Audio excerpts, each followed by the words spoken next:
നിങ്ങളുടെ ഇഷ്ട പരമ്പരകൾ എക്സ്ക്ലൂസീവായി സൺ നെക്സ്റ്റ് ആപ്പിലൂടെ തികച്ചും ഫ്രീ ആയി ഇപ്പോഴേ ആപ്പ് ഡൗൺലോഡ് ചെയ്യൂ. അത് പൂജയും സ്നേഹമൊക്കെ ഓരോ കാര്യങ്ങൾ ചെയ്തുകൊണ്ടിരുന്നപ്പോ അതിന്റെ കൂടെ കൂടി അങ്ങനെ സന്തോഷമായിട്ട് ഇരുന്നേ ഉള്ളൂ.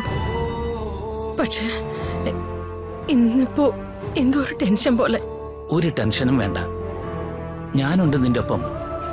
ഞാനുള്ളപ്പോ നീ പേടിക്കുന്ന എന്തിനാ? ആനന്ദേട്ടനും പൂജമോളും എന്റെ ബലം. എന്റെ മോൻ വരാൻ താമസിക്കുന്ന എന്താന്ന് ചോദിച്ചു പോവും. ചിലപ്പോ തോന്നും സാവകാശം വന്നാ മതിയെന്ന്. അത്രയും നേരം ടെൻഷൻ വേണ്ടല്ലോ. ഓ എന്റെ ദൈവമേ, വല്ലാത്തൊരു പരീക്ഷണ. സമാധാനപ്പെടുമാതിരി. വണ്ടിയുടെ ശബ്ദം എന്റെ കാതിൽ വീഴാതിരുന്നാ മതിയായിരുന്നു.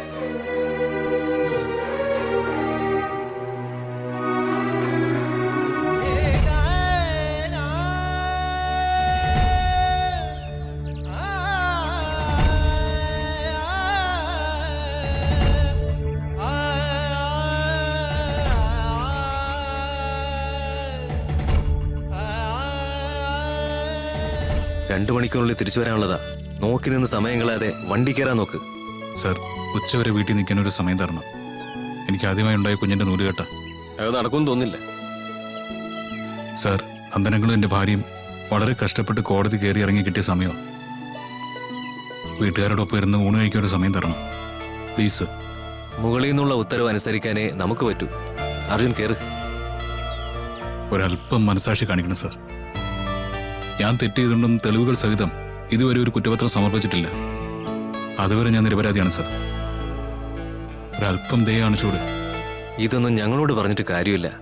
നേരത്തെ എത്തിക്കണമെന്ന ഓർഡർ. താൻ കയറ്.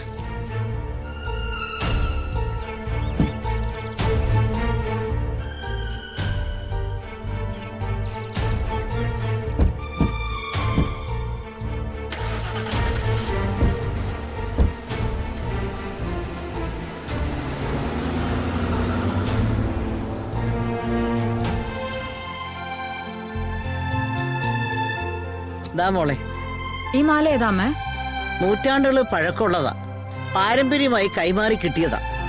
കുടുംബത്തിൽ ഇങ്ങനെ ഒരു ചടങ്ങുണ്ടാവുമ്പം അണിയാൻ വേണ്ടി വെച്ചിരുന്നതാ. ഇത് നീ കൃഷ്ണമോളെ അണിയിക്കണം. അർജുൻ എത്രയായി കാണുമല്ലേ? ഒന്നും അറിയില്ല മോളെ, എനിക്ക് അവനെ കാണാൻ വയ്യ. ഞാൻ ചിലപ്പോ ഈ മുറിക്ക് പുറത്തൊന്നും ഇറങ്ങിയെന്ന് തന്നെ വരില്ല. അവനെ കാണാതിരിക്കാൻ വയ്യെന്ന് എന്റെ മനസ്സ് പറയുകയാണെങ്കിൽ ഞാൻ തിരിച്ച് ഇങ്ങോട്ട് തന്നെ വരും. എന്നെ വന്ന് വിളിക്കരുത്. അമ്മ വിഷമിക്കണ്ട. എങ്ങനെ വിഷമിക്കാതിരിക്കും മോളെ? അങ്ങനെയൊന്നും ആയിരിക്കില്ലമ്മേ. അർജുൻ നല്ല സന്തോഷത്തോടെ ആയിരിക്കും വരുന്നത്. കേസിൽ അർജുന്റെ ഭാഗത്ത് ന്യായമുണ്ടെന്ന് കോടതിക്ക് മനസ്സിലായതുകൊണ്ടാണല്ലോ ഇപ്പൊ പരോളൊക്കെ കൊടുത്തത്. ഇനി അവനെ വെറുതെ വിടുകയും ചെയ്യും. അതൊക്കെ വിധി വരുമ്പോഴല്ലേ മോളെ അറിയാൻ പറ്റൂ. അതുവരെ നമ്മളൊക്കെ ഒരു നൂൽപാലത്തിലല്ലേ. വിധിക്കുന്ന ജഡ്ജി എന്താണ് മനസ്സിൽ കാണുന്നതെന്ന് നമുക്കെങ്ങനെ അറിയാം? ജഡ്ജിയായിട്ടിരുന്ന് വിധിക്കേണ്ട ആളായിരുന്നില്ലേ നമ്മുടെ അർജുൻ. ഇതിപ്പോ അവനൊരു കുറ്റവാളിയെ പോലെ കൈയും കെട്ടി നിൽക്കേണ്ട അവസ്ഥ വന്നിരിക്കുന്നു. ഈശ്വര, അമ്മ വിഷമിക്കല്ലേ. ഒരു പ്രായം കഴിഞ്ഞാൽ പിന്നെ ദൈവം അങ്ങ് വിളിക്കണം. നമ്മുടെ കർമ്മമൊക്കെ കഴിഞ്ഞെന്ന് ദൈവത്തിന് മനസ്സിലാവണം. ദൈവം തിരിച്ചെടുക്കണം. അല്ലെങ്കിൽ ഭൂമിയിൽ എങ്ങനെ ഇട്ടിരുന്നാൽ ഇതൊക്കെ കാണേണ്ടി അനുഭവിക്കേണ്ടിയും വരും. ദുഃഖം കാണുന്ന പോലെ തന്നെ അമ്മ സന്തോഷം കണ്ടിട്ടുണ്ടല്ലോ അമ്മേ. അത് കാണാനൊരു അവസരമില്ലേ? അമ്മ ഇനിയും ഒരുപാട് കാലം ജീവിച്ചിരിക്കണം. അമ്മ ഇങ്ങനെ നിരാശപ്പെട്ട ഞങ്ങളും വീണുപോകും. നേരെ ദൈവം ഓരോ ഭാഗ്യങ്ങൾ കാണാനും കേൾക്കാനും അവസരം തരും. അപ്പോ അതൊന്നും മറന്ന് സംസാരിക്കാനും പാടില്ല. സാരമില്ലമ്മേ. ഇപ്പോഴത്തെ ഈ ദുഃഖം ചിലപ്പോ വലിയ നേട്ടത്തിന് വേണ്ടിയായിരിക്കും ദൈവം ഒരുക്കി വെച്ചിട്ടുള്ളത്. അർജുൻ ഇപ്പോൾ ഉള്ളതിനേക്കാൾ ഒരു വലിയ സ്ഥാനത്തെത്തും. അതിനു മുൻപ് ദൈവം ഒരു ചെറിയ പരീക്ഷ നടത്തുന്നതാ. ഈ കണ്ണു വെക്കാതിരിക്കാനൊക്കെ ആയിട്ട് ഓരോന്ന് ചെയ്യുന്നു പറയുമല്ലോ.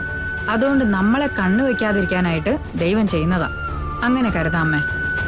അതും ദൈവമാണല്ലോ വിധിക്കുന്നത്. അതും സന്തോഷത്തോടെ അനുഭവിക്കാം. മോളെ, ഈ മാല പ്രാർത്ഥിച്ചിട്ട് വേണം കഴുത്തിൽ അണിയിക്കാൻ. ഒരുപാട് തലമുറകൾ കൈമാറി പോവേണ്ടതാ. ശരി അമ്മേ.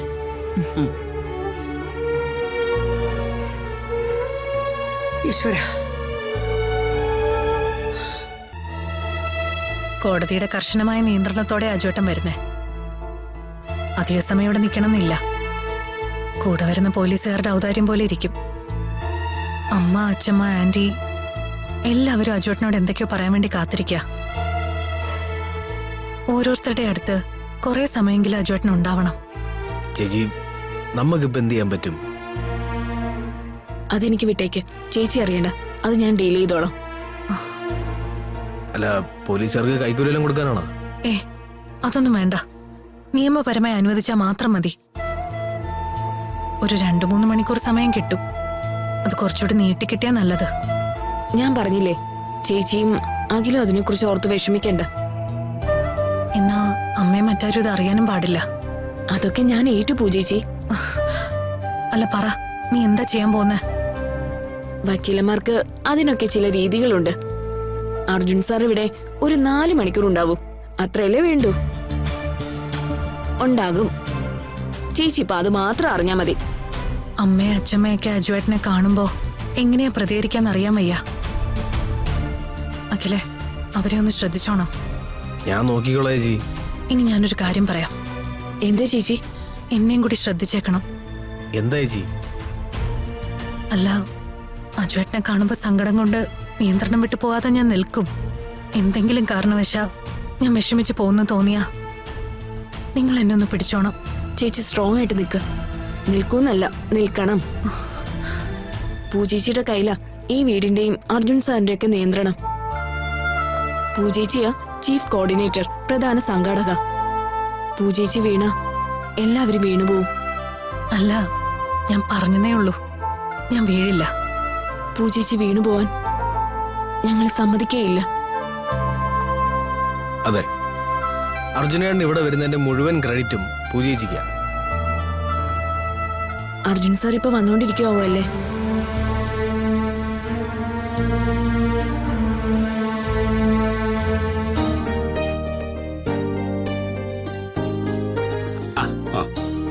നിങ്ങളെ കാത്തിരിക്കുകയായിരുന്നു.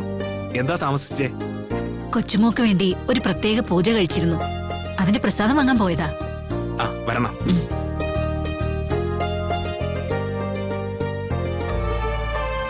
ആ, നിങ്ങളെ നോക്കി നോക്കി കണ്ണു കഴിച്ചു. അമ്പലത്തിലൊരു പൂജയ്ക്ക് കൊടുത്തിരുന്നമ്മേ. ദാ മോളെ. സ്നേഹ, ആ കസവുമുണ്ടെങ്കിൽ എടുത്തേക്കണേ. ആ ശരിയാറ്റി.